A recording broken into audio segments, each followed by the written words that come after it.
एक जाने माने विचारक हैं।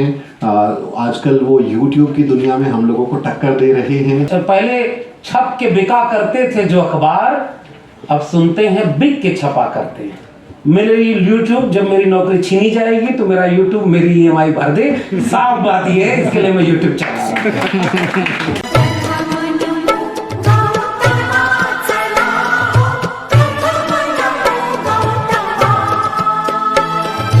एक जाने माने विचारक हैं। आजकल वो YouTube की दुनिया में हम लोगों को टक्कर दे रहे हैं, क्योंकि बहुत प्रोफेशनल तरीके से उन्होंने अपना कंटेंट बनाना शुरू किया है और काफ़ी पॉपुलर उनका YouTube चैनल है। और कितने सब्सक्राइबर हो गए अभी आपके? 5.5 लाख हो गए। तो ये बहुत तेजी से हम लोगों को जो है रिप्लेस करने की तरफ बढ़ रहे हैं। पहले हम इनकी बाइट लेते थे, आज के लिए खुद बाइट दे के रिकॉर्डिंग कर देते हैं। तो ये हमारे जो समाज के जो लोग हैं उनके बीच में क्रिएटर के तौर पे भी हम इनको मान सकते हैं कि बहुत शानदार इनका काम है वीडियो क्रिएशन में भी। और इसके अलावा जितने दलित बहुजन समाज के मसले होते हैं उस पर काफ़ी एक्टिव रहते हैं। दिल्ली NCR में हम जितने आंदोलन होते हैं, मैंने हर जगह डॉक्टर लक्ष्मण यादव को साथ पाया है और अपने मसलों पर मुख रहते हैं। तो हम बहुत खुशी है हमें कि आज आप हमारे बीच में आए हैं। और वक्ता तो शानदार हैं ही, उसको अभी आप देख लेंगे। लेकिन आज इनका पॉलिटिकल रैली वाला भाषण नहीं होगा, ये आपको क्लास देने वाले हैं। बहुत इंटरेस्टिंग है, क्योंकि इस जो इनका विषय है वो है कि बहुजन वैचारिकी और कंटेंट की भाषा कैसी हो। जब हम कंटेंट बनाते हैं तो सबसे ज़रूरी हो जाता है कि हमारी भाषा कैसी हो। अगर हमारा भाषा पे पकड़ नहीं है, हमारी अच्छी भाषा नहीं है, किस शब्दों का चयन करना है, किस शब्द को किस तरह से पेश करना है, किन शब्दों को अवॉइड करना है, कौन से अनपार्लियामेंट्री वर्ड्स हैं जिनको हम छोड़ सकते हैं, उस पर हम लोग जो हैं खास तवज्जो देते हैं, खास उसका ख्याल रखते हैं। तो डॉक्टर लक्ष्मण यादव, क्योंकि वो हिंदी पढ़ाते हैं दिल्ली यूनिवर्सिटी में, एक टीचर हैं, तो आज हम उनको एक टीचर की हैसियत से आपके बीच में पेश कर रहे हैं, जो आपको जो है बहुजन आइडियोलॉजी एंड दी लैंग्वेज है। आइए।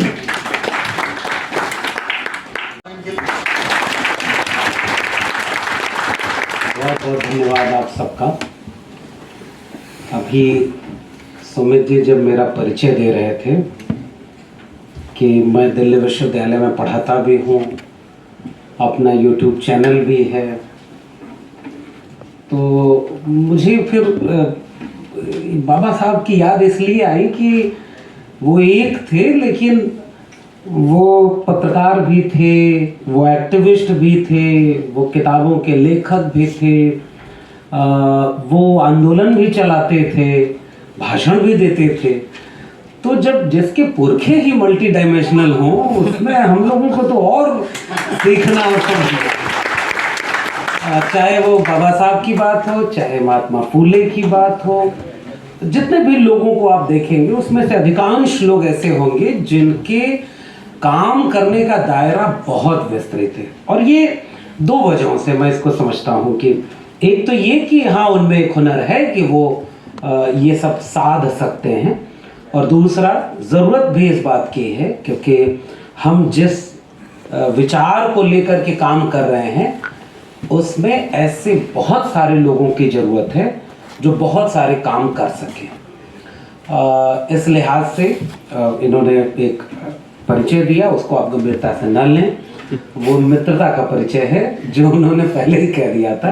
बहरहाल मैं न्यूज़ बीट टीम को सबसे पहले इस बात के लिए बधाई देना चाहता हूँ कि उन्होंने इस कदर का, मुझे लगता है कि देश में ऐसे कोशिश, ऐसे प्लेटफॉर्म शायद नहीं के बराबर हैं जहाँ यूट्यूबर्स की मीट होती है। इसलिए नहीं कि वो आपस में एक दूसरे को सेलिब्रेट करके जश्न मनाएं, प्रमोट करें, बल्कि इसलिए मिलते हैं कि वो सीखें एक दूसरे से, ताकि हम जिस काम को कर रहे हैं उसे और बेहतर तरीके से कर सकें। तो मेरे नज़र में ये देश का एकमात्र ऐसा कार्यक्रम है जो वंचित शोषित जमात के, जो बहुत बड़ी आबादी है, उस आबादी के बीच से जो लोग निकले हैं उनके ट्रेनिंग का कार्यक्रम है, उनके लिए एक पाठशाला का काम करती है, और ये 4था आयोजन इसका है। तो इस बात के लिए मैं चाहूँगा कि आप सब बहुत सम्मान के साथ द न्यूज़ बीट टीम को इसकी क्रेडिट दें कि वो इस तरह की कोशिश करें। पहले शायद मुझे जहाँ तक याद है पहले या दूसरे कार्यक्रम में भी हम लोग शामिल रहे जो शायद ऑनलाइन रहा। फिर तीसरे कार्यक्रम में हम शामिल नहीं रहे क्योंकि उस समय हम यहाँ थे नहीं, और इस बार इन्होंने मौका हमें दिया है तो इसके लिए भी बहुत शुक्रिया। सबसे पहले ये स्पष्ट कर दूं कि YouTube चलाने का मतलब ये नहीं होता कि हम कोई पत्रकार हैं। हमें अपनी सीमा मालूम है। मेरा फिलहाल तक का मुख्य पेशा अध्ययन अध्यापन है, पढ़ना पढ़ाना है। इसलिए मैं कोई भी बात जो आपसे करने जा रहा हूं उसमें मेरा दावा ये कतई नहीं है कि हम आपको पत्रकारिता सिखाना चाहते हैं। उसके लिए अमन जी बैठे हुए हैं, सुमित ने क्लास ली, और हमारे जो पत्रकार बिरादरी के लोग हैं वो आपको सिखाएंगे। तो सबसे पहला स्पष्टीकरण ये। दूसरी बात ये कि आप सब पत्रकारिता के पेशे में हैं तो मैं आपको कुछ नया सिखाने वाला नहीं हूँ। इसलिए मैं सीधे अपने विषय पर बात करूंगा। सुमित ने पूछा हमसे कि क्या होना चाहिए, क्या आप बात रखेंगे। मैंने कहा मैं इस कार्यक्रम में तो शामिल होना चाहता हूँ, बात रखना है तो थोड़ी बात इस दो पक्ष पर रखें कि बहुजन वैचारिकी का मतलब क्या है, इसको लेकर के कंटेंट के लिहाज से, और उसकी भाषा कैसी होनी चाहिए। इसलिए मेरा विषय यही रखा गया है कि विचार और भाषा, मुझे लगता है ये दो चीज मिलकर के ही पूरी शख्सियत बनती है। आज का दौर तो ऐसा है और ऐसे वक्त में इन दोनों विषय पर बात रखनी है। विचारधारा का ऐसा गड्ढमड्ढ माहौल है कि जो घोर दक्षिणपंथी विचार का है, जिसके दिल में मनुस्मृति है, वो भी 6 दिसंबर और 14 अप्रैल को बाबा साहब की मूर्ति पर माला पहनाने चले जाते हैं। उनके मुंह से भी जय भीम निकलता है। तो ये तय करना मुश्किल हो जाता है कि असल में उनकी विचारधारा क्या है।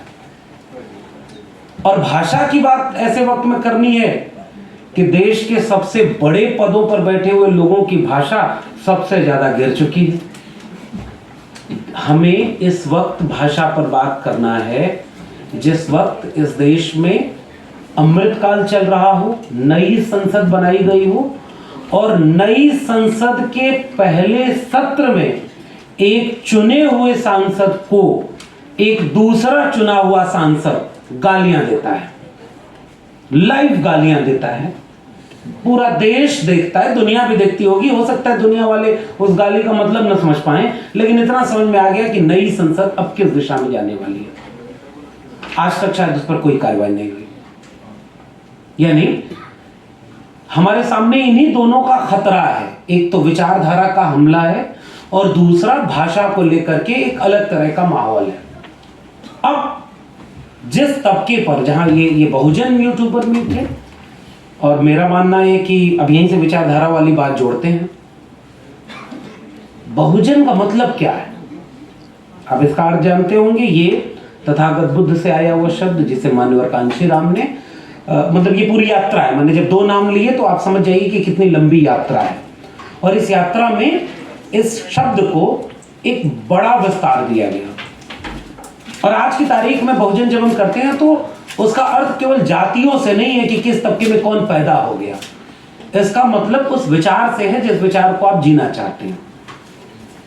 बहुजन यूट्यूबर्स मीट, यानी यहां मुझे लगता है कि वे सारे लोग देश भर के कोने कोने से आए होंगे जो उस वंचित शोषित जमात के बीच से निकल करके, और अधिकांश लोग ऐसे होंगे जो अपनी पीढ़ी में पहले होंगे, उनके पहले, उनकी पीढ़ी में, उनके रिश्तेदारी में, उनके परिवार में शायद कोई पत्रकार नहीं रहा होगा। ऐसे कितने लोग हैं? अधिकांश तो वही है। तो ये होता है फर्स्ट जनरेशन लर्नर, पहली पीढ़ी के लोग हैं। तो पहली पीढ़ी के लोग हैं। दूसरी बात, जिस तबके से आए हैं उस तबके के ऊपर हजारों साल से वंचना, शोषण, अन्याय, अत्याचार, अपमान, इसका इतिहास मौजूद है। तो जब पहली पीढ़ी और जिस जगह से आए हैं उसका इतिहास, ये सब मिलकर एक स्वाभाविक गुस्सा आपके मन में रहेगा, और वो गुस्सा इस इतिहास से पैदा होता है। इस गुस्से की वजह से वह आपकी भाषा पर वह सब कब हावी हो जाता है ये हमें पता ही नहीं चलता। मिसाल के तौर पर हम तो भाषा विज्ञान के विद्यार्थी हैं और हम जानते हैं कि भाषा असल में आपका शरीर, आपका व्यक्तित्व क्या है। ये ऐसी दुकान है जिसका ताला ज़मान है, और वो जब ताला खुलता है तो समझ में आ जाता है कि ये दुकान कोयले की है कि हीरे की है। आपकी ज़बान बहुत कुछ तय करती है कि आपकी शख्सियत क्या है। इसलिए मैं अपनी पूरी बातचीत इसी भाषा के इर्द गिर्द रखना चाहता हूं, और उदाहरण मैं बहुजन वैचारिकी से लेकर के 2-4 बातें ही आपसे साझा करूंगा। अब पहली बात, कल्पना करिए, अब हमारे यहाँ अकबर इलाहाबादी एक शेर लिखे हैं, खींचो न कमानों को न तलवार निकालो, जब तोप मुकाबिल हो तो अखबार निकालो। और इस वक्त में तलवार कमान से खींचने का वक्त नहीं, अखबार निकालने का। और जिस वक्त हम खड़े हैं उस समय अखबार पहले छप के बिका करते थे जो अखबार, अब सुनते हैं बिक के छपा करते हैं। तो अखबार यहां तक की यात्रा कर लिए। अब असल में मैं कुछ सिखाऊं, देखिए भाई, मैं विश्वविद्यालय में पढ़ाने वाला एक मास्टर हूं, तो जरूरी नहीं कि मैं बताऊं तो उसी में आप समझेंगे कि मैं कोई नया पॉइंट दिखा रहा हूं। असल में मेरे बताने की शैली भी ये बता रही है कि भाषा का प्रयोग कैसे करना है। अगर मैं 10 मिनट कोई बात बोलूं, उससे ज्यादा प्रभाव शायद 2 लाइन का कोई शेर या कोई कविता कर लेती है। इसलिए अगर हमारी भाषा में विविधता हो, नंबर 1 बात यह, अगर हमारी मैंने पहले ये स्पष्ट कर दिया है कि मैं मीडिया के रेफरेंस में कोई चीज आपको नहीं सिखा रहा, वो क्षेत्र मेरा नहीं है। लेकिन भाषा के लिहाज से मैं उसका उदाहरण दूं कि अगर आपकी रिपोर्टिंग में, अगर आपकी एंकरिंग में, अगर आपकी किसी इंटरव्यू में पिछले 10 वीडियो एक जैसी भाषा के हैं, तो इसका मतलब आप मेहनत नहीं कर रहे और अपनी भाषा पर आप बिल्कुल ध्यान नहीं दे रहे। अगर नयापन आप दिखा सकते हैं तो सूचनाएं तो बदलती रहेंगी, कंटेंट बदलता रहेगा, लेकिन कंटेंट को पेश करने का तरीका भी तो बदलना चाहिए। और बदलने का अर्थ कतई नहीं आप ये कहेंगे कि भाई हर कंटेंट को हर बार नई भाषा में कैसे पेश करें। इसकी बजाय मुझे लगता है कि थोड़ा होमवर्क, अभी सवाल जवाब जब हो रहा था तो एक साथी ने पूछा कि हम किसी का इंटरव्यू लेने जा रहे हैं तो हम शुरू कैसे करें, और शुरुआत ही सब कुछ तय करती है। आगाज बता देता है कि अंजाम कहां तक जाएगा। शुरुआत के लिए अगर आपकी वीडियो में, जैसे मैं कोशिश कर रहा हूं, मेरे लिए YouTube एक प्रयोगशाला है। मेरे लिए YouTube, जब मेरी नौकरी छीनी जाएगी तो मेरा YouTube मेरी EMI भर दे, साफ बात ये है, इसके लिए मैं YouTube चला रहा हूं। ये ईमानदारी है। अब उसकी बात क्या है, अच्छा YouTube शुरू कैसे हुआ, उसकी यात्रा का कोई कहानी नहीं है। कहानी केवल इतनी सी है कि जब कोविड के वक्त में हमें मौका मिला कि जिनका हम नाम लेते हैं, जिस विचारधारा को हम बार बार उनके सपनों का भारत बनाने की कोशिश करते हैं, तो हमने पहले शुरू किया कि हम फिर से उनकी किताबों को पढ़ेंगे। और पूरे कोविड के दौरान हमने 150 से ज्यादा अपने नायकों की किताबों को फिर से पढ़ा। उसमें जाति का विनाश थी, उसमें गुलामगिरी थी, उसमें फुले साहब की पूरी जीवनी थी, उसमें साहू जी महाराज के बारे में था, और सारी यात्रा। अब जो किताबें हम पढ़ रहे थे उस समय हमें लगा कि यार इस बात को, और वाकया क्या है, 14 अप्रैल 2020, अगर मैं तारीख गलत नहीं बता पा रहा, मार्च के आसपास लॉकडाउन लग गया था और अप्रैल में ये दिन आया। मुझे किसी जगह से इनविटेशन आया कि हम इस बार अंबेडकर जयंती ऑनलाइन मनाएंगे। तो ऑनलाइन मनाने के क्रम में मुझे लगा कि यार उस प्रोग्राम में हम पूरा कंटेंट नहीं बोल पाए, क्योंकि उसकी एक सीमा थी, उसका एक विषय था, उस विषय पर बोलना था। फिर हमने अपने सोशल मीडिया प्लेटफॉर्म पर उसको बोला 1 घंटे, और वो बातें बोली जो मुझे 5वीं बार शायद वो जाति का विनाश जब मैं किताब पढ़ रहा था तो मुझे नई लगी। इसका मतलब ये कि ऐसा नहीं, हम तो पढ़ने पढ़ाने वाले लोग, हम जानते हैं कि एक ही किताब को आप 5 बार पढ़ें तो मैं दावा कर सकता हूं कि पहली बार पढ़ी गई किताब, 5वीं बार पढ़ी गई किताब, दोनों नई किताब होंगी। और हम क्या मानते हैं कि हमने एक बार कोई कंटेंट बना दिया, कोई भाषा बोल दी तो अब हो गया। इसका मतलब ये है कि जब हमने उसको बोला, लोग सुनने लगे, फिर हम और सुनाने लगे। केवल इतनी सी यात्रा है उसकी, लेकिन उसको हमने कंटिन्यू केवल इसलिए किया कि मामला केवल जीने कमाने खाने का नहीं। हम अपने दम पर प्रोफेसर बन गए, लेकिन बहुत सारे लोगों को पचता नहीं। जैसे आप पत्रकार बन गए, तो अभी पूछ रहे थे ना कि लोग जाते हैं तो कहते हैं कि तुम क्या पत्रकार हो, तुम्हारा तो रजिस्टर्ड चैनल नहीं है। तो आप उनको पलट कर कहिए कि जिनके चैनल रजिस्टर्ड हैं, आज वो इस देश को गर्त में डाल रहे हैं, आग लगा रहे हैं, बर्बाद कर रहे हैं। हम बिना रजिस्टर्ड होकर के भी देश बचाने की पत्रकारिता कर रहे हैं। सीधी सी बात, इसलिए वो मामला ही खत्म हो गया।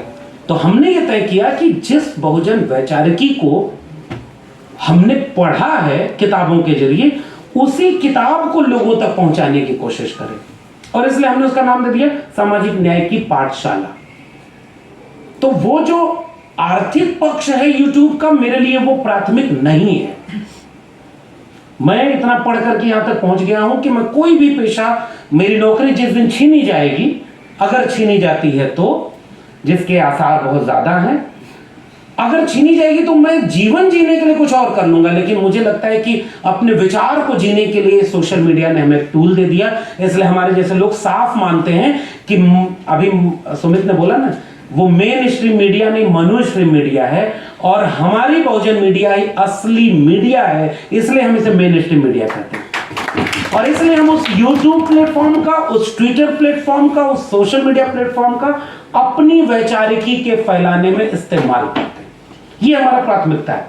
अब हमने क्या किया, हमारी भाषा कैसे आई? हमारी भाषा वहां से आई। हमने जब किताबों को पढ़ा तो हमें उसके कोटेशन मिले। अब मैं एग्जांपल दे रहा हूं, चूंकि निश्चित समय में इस पर बात करनी है।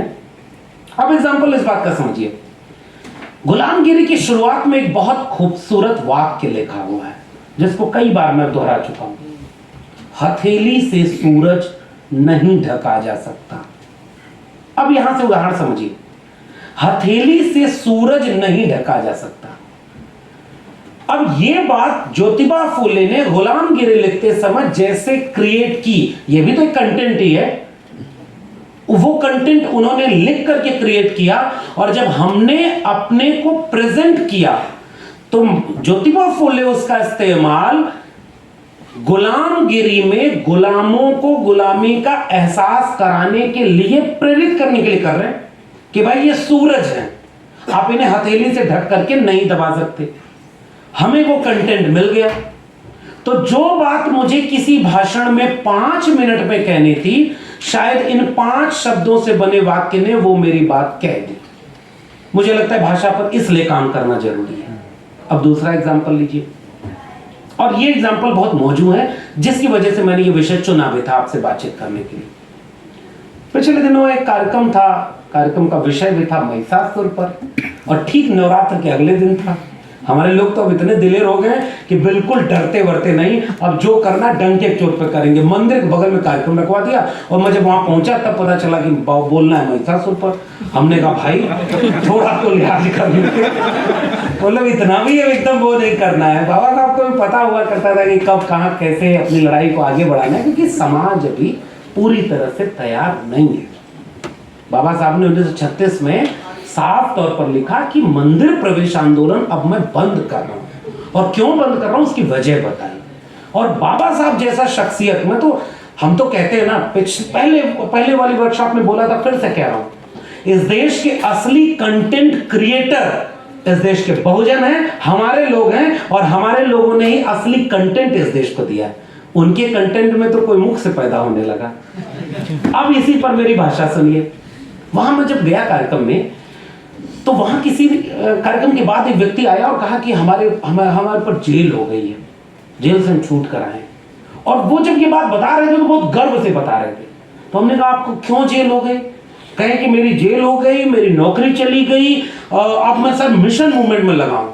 तो मैंने कहा नौकरी थी तब नहीं लगे थे क्या? कहे तब भी लगे थे, लेकिन अब नौकरी छीन ली उन्होंने तो लग गया हूं। तो मैंने उनसे पूछा परिवार कैसे चलता है? तो फिर वो मायूस हो गए। अब मैं एक इशारा कर रहा हूं, इसको समझिएगा। मैंने उनसे पूछा कि आपको जेल क्यों हुई? उन्होंने कहा कि मैंने एक वाक्य सोशल मीडिया पर लिख दिया था। वो वाक्य मैं नहीं पढ़ूंगा क्योंकि खराब वाक्य था, कि जिस धर्म में इसकी पूजा होती है वहां ये पैदा होते हैं, ऐसे एक वाक्य लिखा था। और वो मेरे लिए एक प्रयोगशाला का काम करता है।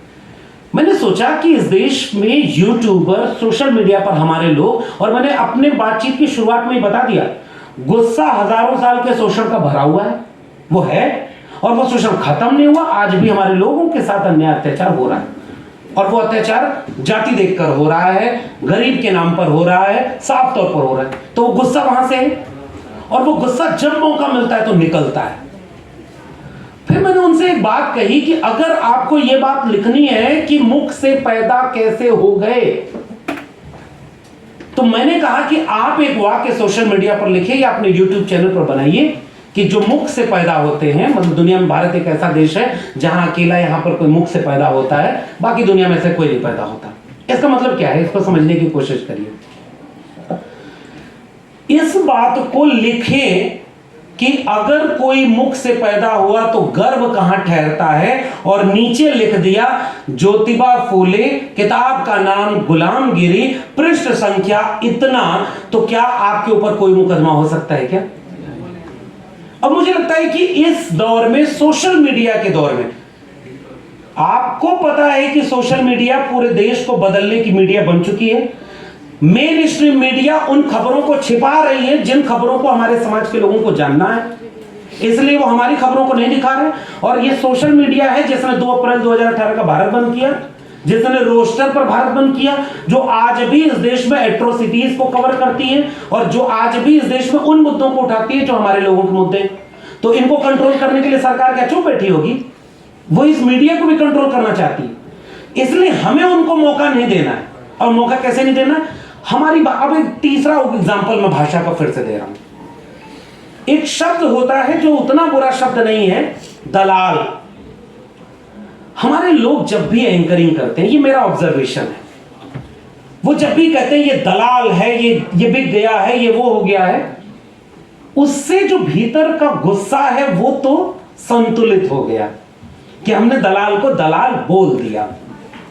लेकिन मुझे लगता है कि इस बात को अगर साफ तौर पर उस शब्द का प्रयोग करने की बजाय इस तरह से प्रयोग किया जाए कि वो मीडिया दरबारी बन गया है, तो मुझे लगता है कि आपके पास फिर अगला वाक्य जोड़ने के लिए भाषा मिल गई। आपने दलाल बोल दिया तो दलाल से तो आपका काम चल गया। हो सकता है आपको लगे कि उसमें व्यूअरशिप ज्यादा है। अब एक और बात बताऊं, थोड़ी आलोचना भी तो होनी चाहिए। अब सोशल मीडिया, अच्छा मैं किताब से एग्जांपल लेके दे रहा हूं। अभी प्रोफेसर दिलीप मंडल ने जब कहा कि भाई थोड़ा सच धज के भी आया करो, थोड़ा लगे कि हमारे लोग ठीक ठाक दिखते भी हैं, किताब से मैं उदाहरण ले रहा हूं। एक किताब ऐसी छपी हो जिसका प्रिंट बहुत अच्छा है, पन्ने की क्वालिटी अच्छी है, उसका कवर अच्छा बना है, उसमें रंगों का इस्तेमाल बहुत अच्छा हुआ है, उसकी डिजाइनिंग बहुत अच्छी हुई है, और दूसरी किताब ऐसी है जो अनगढ़ तरीके से छप गई, जिसका रंगों का इस्तेमाल बिल्कुल खराब है, बहुत चटक रंग है, उसका फॉन्ट साइज ऐसा है जो आंखों को चुभता है। कौन सी किताब पढ़ने में आपको ज्यादा दिलचस्पी होगी? ये क्लियर है? ठीक है। अब इसको जब सोशल मीडिया से जोड़ते हैं तो हम ये समझते हैं कि नहीं भाई ये बात यहां इसलिए नहीं लागू हो सकती, किसी के पास 5 लाख का कैमरा है, कोई 5000 की मोबाइल से रिपोर्टिंग कर रहा है, तो वीडियो क्वालिटी तो नहीं बदली जा सकती। लेकिन भाई थंबनेल बनाने में क्या जाता है? बहुजन लोग जितनी बार अपनी थंबनेल में मोदी सरकार को गिरा चुके हैं उतनी बार तो ये गिरी भी नहीं होगी। ये वीडियो देखना, शाम तक मोदी सरकार गिर जाएगी, अगले दिन फिर गिरा दिया, तीसरे दिन फिर गिरा दिया, इसको देखने के बाद अमित शाह बेहोश, और पता नहीं अमित शाह को देखेगा भी कि नहीं देखेगा।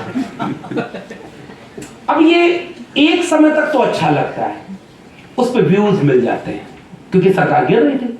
हमारे एक दोस्त ने एक चैनल को इंटरव्यू दिया, यही पढ़ाते हैं डीयू में, उसको मैंने भेजा कि तुम्हारी वीडियो, उसने कहा कि मैंने 14 मिनट के इंटरव्यू में एक भी बार नरेंद्र मोदी से इस्तीफा नहीं मांगा, और इसकी हेडलाइन बनी हुई है प्रोफेसर जितेंद्र मीना ने नरेंद्र मोदी से इस्तीफा मांगा।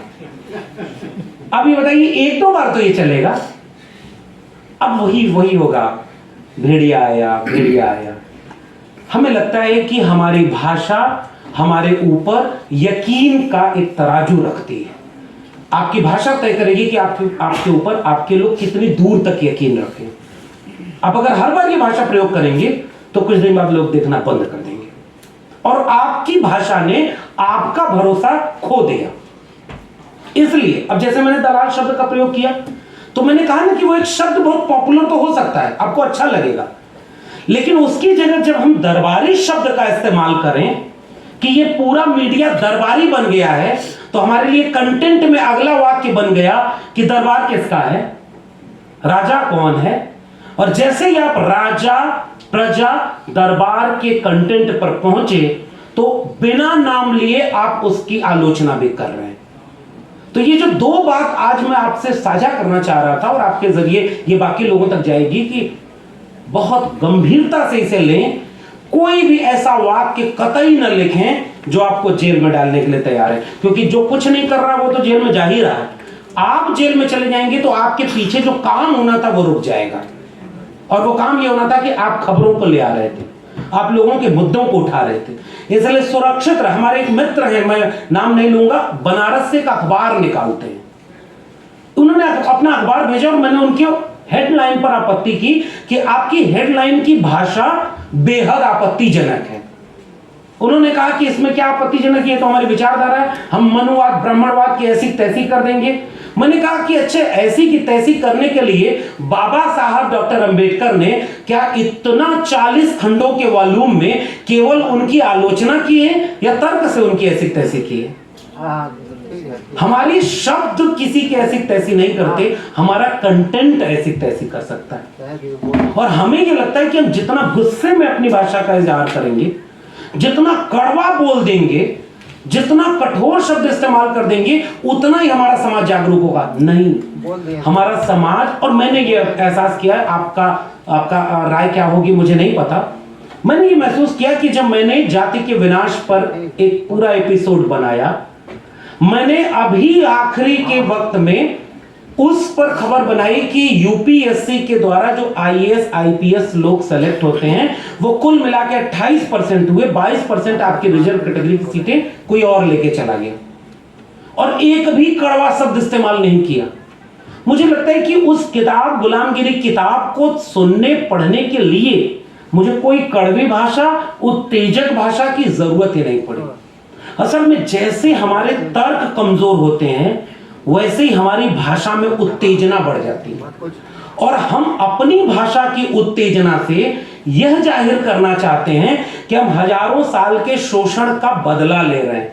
माफ करिए, यह उत्तेजना बदला नहीं है, वो कुछ दिन तक चलेगी, और वो उत्तेजना नीचे तक कोई बदलाव नहीं ला सकती। अगर ऐसा होता तो बाबा साहब सबसे बड़े स्पीकर होते। माफ करिए, बाबा साहब अंबेडकर स्पीकर अच्छे नहीं थे, वो विचारक और दार्शनिक इतने अच्छे थे कि आज भी उनकी किताबें बोलती हैं, उन्हें बोलने की जरूरत नहीं। आखिरी वाक्य, रेफरेंस की बात हमने क्यों की कि हमारी भाषा में वो शब्दावली कैसी होनी चाहिए जिससे, अब मैं आखिरी में 2-3 एग्जाम्पल बस बताऊंगा। कल्पना करिए, मैंने एक जगह इसको पब्लिक स्पीक में इस्तेमाल किया और मैं उसे अपने सोशल मीडिया प्लेटफॉर्म पर इस्तेमाल करता हूं। मुझे लगता है कि ये कारगर है। एक किस्सा है, आपने सबने सुना होगा, भाषा कैसे अच्छी बनती है, भाषा कैसे आकर्षक बनती है। मैंने एक कहानी सबने पढ़ी होगी। 2 दोस्त जा रहे थे, एक अचानक रीछ या भालू आ गया और उन्हें मारने के लिए दौड़ा। एक दोस्त जिसे पेड़ पर चढ़ना आता था वो झट से पेड़ पर चढ़ गया, और दूसरा दोस्त जिसे पेड़ पर नहीं चढ़ने आता था वो परेशान कि मेरा दोस्त बिना मेरी मदद किए चढ़ गया, लेकिन उसका दिमाग काम किया, वो सांस रोककर लेट गया। भालू आया, उसे सूंघा, देखा, उसने कोई हरकत नहीं की, उसने मरा समझकर छोड़कर उसे वापस चला गया। दूसरा दोस्त थोड़ी देर बाद उतरा, उसके कान में जाकर पूछा, भालू तुमसे क्या बोला? तो पहला दोस्त बोला कि कभी ऐसे व्यक्ति को दोस्त मत बनाना जो मुसीबत पर दगा देते। कहानी खत्म, स्टोरी यहां से शुरू।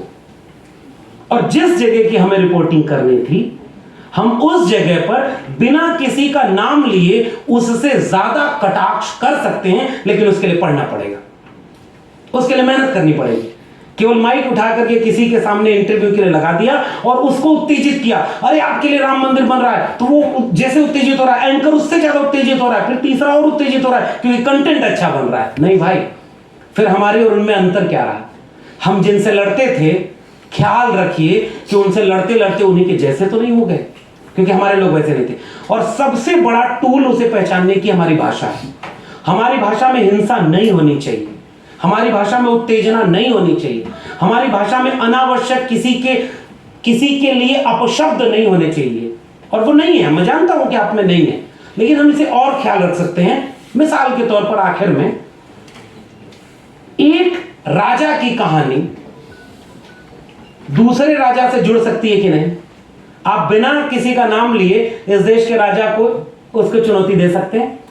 और यही चीज हमारे लोगों ने कही। मैं आपसे उदाहरण दे रहा हूं, अब शुरुआत करिए ना।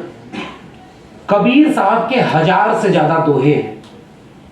आपके कंटेंट में खोज कर देखिए कि आपने कितनी बार कबीर के दोहों का इस्तेमाल किया है, क्योंकि आपने पढ़ा ही नहीं। जब आपने पढ़ा ही नहीं कबीर के दोहे, तो आप अपनी वैचारिकियों को कैसे मजबूत कर रहे हैं? नंबर 2 बात, रविदास जी के कुछ दोहे पॉपुलर हैं। अभी जैसे सुमित जी जब मैं आया तो वो बोल रहे थे कि हमारे लोगों ने घर नहीं छोड़ा, हमारे लोग घर में रहे, गृहस्थ में रहे और उससे काम किया। इससे हमें प्रधानमंत्री को टारगेट करना है। उन्होंने अपनी पत्नी छोड़ दी, सीधे हमें बोलेंगे इसमें कोई कंटेंट नहीं है। और हम जैसे ही रविदास का दोहा पढ़ेंगे, घर छोड़े घर जात है, घर पकड़े घर बन जात, हमारे कंटेंट में दम आ जाएगा। तो रविदास का दोहा पढ़ने से विचारधारा भी मजबूत हुई और भाषा भी मजबूत हुई। इसलिए विचारधारा के लिहाज से हमारे पास एक खूबसूरत इतिहास है जिसकी भाषा बेहद शानदार है। और मैं फिर से कह रहा हूं, कबीर से ज्यादा उत्तेजना, गुस्सा शायद हम में नहीं है ना, फिर भी उनमें इतना संयम है। और इसलिए मुझे लगता है कि जब भी कोई भी रेफरेंस लें तो उसकी भाषा बेहद अहम है, जिस भाषा को हमें रखना चाहिए। मैं देख लूं 1-2 चीजें, जैसे एक एग्जांपल मैं देना चाह रहा हूं। पिछले दिनों संसद में एक तो गाली वाला कांड हुआ, दूसरे समय एक कविता पर विवाद हुआ। एक सांसद ने ओम प्रकाश वाल्मीकि की कविता ठाकुर का कुआं पढ़ा, पूरे देश में उस पर हंगामा हो गया। अब वहां से समझिए उस सांसद ने चालाकी क्या की थी। उस सांसद ने कोट किया था और डिस्क्लेमर दिया था कि मेरे अंदर भी एक ठाकुर है।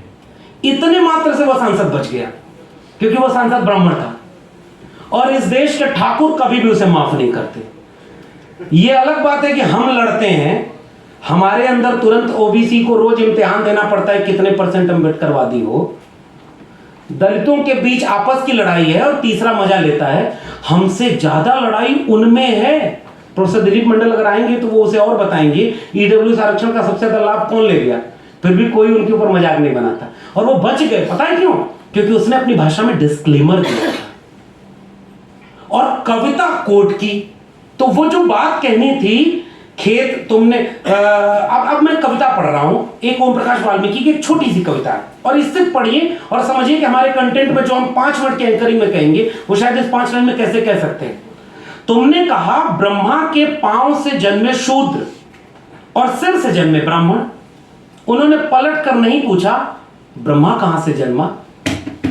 अब कल्पना करिए, कंटेंट देखिए और भाषा देखिए। तुमने कहा सेवा ही धर्म है शूद्र का। उन्होंने नहीं पूछा बदले में क्या दोगे। तुम खुश थे गुलामी पाकर, वे भी खुश थे तुम्हारी खुशी देखकर। सौंप कर अपनी तमाम शक्ति तुम्हारे हाथ में। जरूरी नहीं कि पूरी कविता पढ़ी जाए, कविता का एक बंद पर्याप्त है। और मैंने कहा ना कि जो पत्रकार साथी होंगे वो आपको पत्रकारिता का गुर सिखाएंगे। मेरे हिसाब से विचारधारा में कंटेंट भरा पड़ा है और उस कंटेंट के जरिए ये भाषा पड़ी है।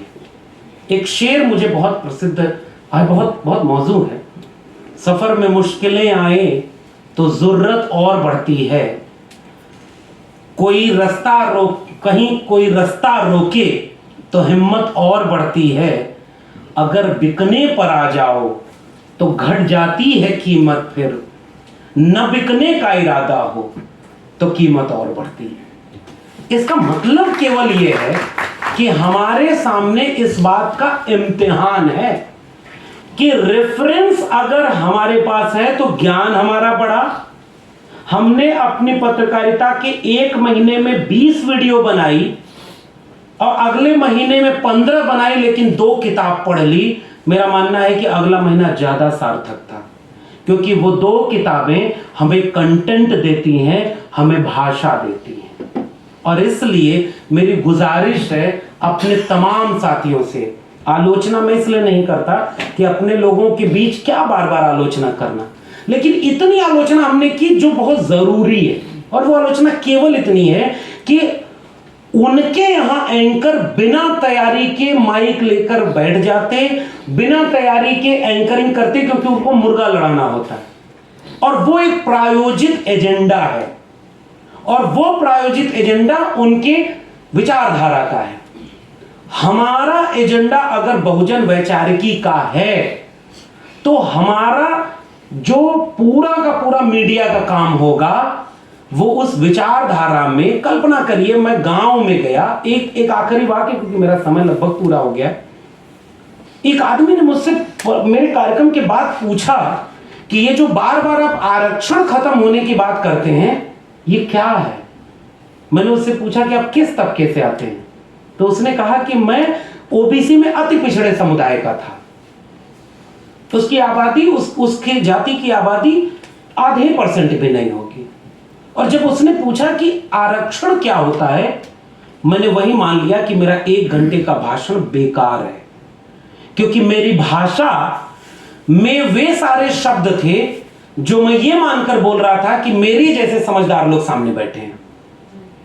क्योंकि मैंने ये समझने की कोशिश नहीं की कि जिसे मुझे सुनाना है वह किस भाषा में समझ पाएंगे। इसलिए जब मैंने उनसे कहा कि जब नौकर, और मैंने उनसे फिर बात की, फिर मुझे पता ही चला कि उनके घर में कोई पढ़ा लिखा ही नहीं, और जब किसी के घर में कोई पढ़ा लिखा नहीं तो उसको आरक्षण कहां से पता चलेगा, वो तो हैंड टू माउथ है। और जब हमने फिर दूसरा एक लिटमस टेस्ट मैंने किया कि जब लोगों ने कहा कि संविधान खतरे में है, कौन सा संविधान, कहां संविधान, तो हमने उनसे पूछा, हमने उनको एग्जाम्पल दिया कि आपके घर में पढ़ाई करने के लिए जब जाते थे तो उन्होंने किस्सा अपना जीवन का सुनाया कि हमारा मास्टर कहता था तुम लोग अलग टाट पे बैठो, बाकी लोग अलग टाट पे बैठते थे। वहां से मैंने पकड़ा कि उसके जीवन का अनुभव ये है। अगले भाषण में जैसे ही मैंने कहा कि वो जो टाट जाति देखकर अलग बिछाया जाता था वो संविधान के लागू होने के बाद कहीं गायब हो गया, अब सारे लोग एक जैसी बेंच पर बैठते हैं। तुरंत उन्हें समझ में आ गया कि वापस कहीं वो टाट तो नहीं आ जाएगा अगर संविधान नहीं रहेगा तो। और ये है भाषा का कमाल। और इस भाषा के कमाल से मुझे लगता है कि, और जैसे हमारे पास तथ्य होंगे, तर्क होगा, अनुभव होगा और भाषा के बरतने का एक व्यवहार होगा, हमारी जो रिपोर्टिंग है, हमारी सोशल मीडिया की पूरी काम है, उसकी गुणवत्ता कई गुना बढ़ जाएगी। हम तारीफ करते हैं ना कि सुमित चौहान की वीडियो, या अभी मुकेश शायद आया होगा, वो मुकेश उसका इंस्टाग्राम, सुमित तो हम लोग के, मैं जिस कॉलेज में पढ़ाता था वहां ये लोग पढ़ते थे, मगर हमने इन्हें नहीं पढ़ाया, हमने इनसे बहुत कुछ पढ़ा है। और वो क्या पढ़ा है, वो गुणवत्तापूर्ण काम कैसे होता है। 100 वीडियो बनाने की बजाय मैं 10 वीडियो बनाऊं, लेकिन 10 वीडियो में भले व्यूज ना आए, मैं देखूं तो मुझे तसल्ली हो कि मैंने अपना 100% इसमें दिया है। वो एंकरिंग की भाषा होगी, वो उसकी क्वालिटी होगी। इसलिए मैं यही ये बात खत्म करना चाहता हूं, केवल कंक्लूजन में इतनी सी बात कि जितनी किताबें पढ़ते जाएंगे उतनी भाषा मजबूत होती जाएगी। किताबों से भाषा मिलेगी और भाषा से तर्क भाषा को मजबूत करेंगे। तर्क, तथ्य व भाषा, 3 चीज अगर अद्भुत हो गई तो व्यूज तो 90% देखने वाले तो हमारे लोग। एक बार उनकी निगाह में ये भरोसा तो पैदा होने दीजिए कि हम उनके बच्चों का भविष्य बचाने के लिए अच्छी काम कर रहे हैं। ये समाज इतना प्यारा है ना, गालियां कम देता है, और गालियों को इस तरह सुनिए भाई, मैं मानता हूं इसे कि हारने का ये हुनर भी आजमाना चाहिए। जंग अगर भाई से हो तो हार जाना चाहिए। आप इसको ये जीतने का हुनर है। इसलिए आपस की इस उलझन की बजाय दिल बड़ा करें, क्योंकि हमारा समाज तैयार है। जितनी मोहब्बत वो देता है ना, मैं गांव में गया हूं और मुझसे लोग कहते हैं ये जो चैनलों के इसमें बने हुए ना ये फोटो वीडियोस, और मैं आप लोगों को भी जानता हूं, आपके गांव के लोग अब टीवी देखना बंद करके इसे देख रहे हैं, और ये सच है इस देश का। वो टीवी चैनल वाले बेचैन हैं और कुछ दिन में सोशल मीडिया पर भी सख्ती और पाबंदी लगाने की कोशिश में है, क्योंकि इसकी लगाम किसी मुख से पैदा होने वाले के हाथ में नहीं है। जिसने हाथ से श्रम किया उसके हाथ में माइक है, उसके हाथ में कलम है। तो ये जो चैनल है ये भरोसे का नाम है। एक दूसरे को मजबूत करें, भाषा मजबूत करें। कंटेंट क्रिएटर तो हमारे पुरखे ऑलरेडी रहे हैं, इसलिए आत्मविश्वास आखिरी चीज है जो हमारे काम को लेकर आती है। मैंने जब उन किताबों को बार बार पढ़ा तो मेरे अंदर फिर से आत्मविश्वास आया कि जिसके पुरखे इतने वैचारिक रूप से सक्षम है, जिसके विचारधारा मानवीय है, उसकी भाषा में बिना उत्तेजना के भी हम पूरे कॉन्फिडेंस से अपने लोगों का मुद्दा उनके लोगों के सामने रख देंगे। उसके लिए हमारी भाषा, क्योंकि एक आखिरी वाक्य बोलूं, जो हमें सुनता है ना यूट्यूब पर, वो हमें फॉलो करता है। हमारे मुंह से एक शब्द गलत निकल जाए ना तो उसकी उम्मीद टूटती होगी, क्योंकि वो हमारी, अगर सब कुछ सुन रहा है तो हमारी भाषा भी सुन रहा होगा। और मुझसे लोगों ने एक बात कही, हम बहस तो करते थे चक्की चौराहे पर, लेकिन जब आपने कंटेंट दिया, तथ्य दिया, तो हमारी बहस में दम आ गया। इसलिए तथ्य देने के लिए किताब पढ़ें, वही किताब आपको भाषा मजबूत करेगी। और चमक तो बहुत है, हम आने वाले वक्त में इस देश को बचाएंगे, बनाएंगे। इस आत्मविश्वास के साथ फिर से मैं बधाई दूंगा पूरी न्यूज़ वीक टीम को कि ऐसा प्रयोगशाला का कार्यक्रम ये हो रहा है, इनकी पूरी तरह से मदद करें। और अगर संभव हो तो जिन राज्यों से आप आए हैं, कोशिश करिए वहां के यूट्यूबर्स की एक मीट करिए, यहां से कुछ लोगों को ले जाइए और उस इलाके में भी इस तरह की मीट हो, ताकि हमारी कलम और हमारा माइक इस देश को बचाने में अपनी पूरी भूमिका निभा सके। आपने सुना, बहुत बहुत धन्यवाद। बुद्धं शरणं गच्छामि, धम्मं शरणं गच्छामि, संघं शरणं गच्छामि।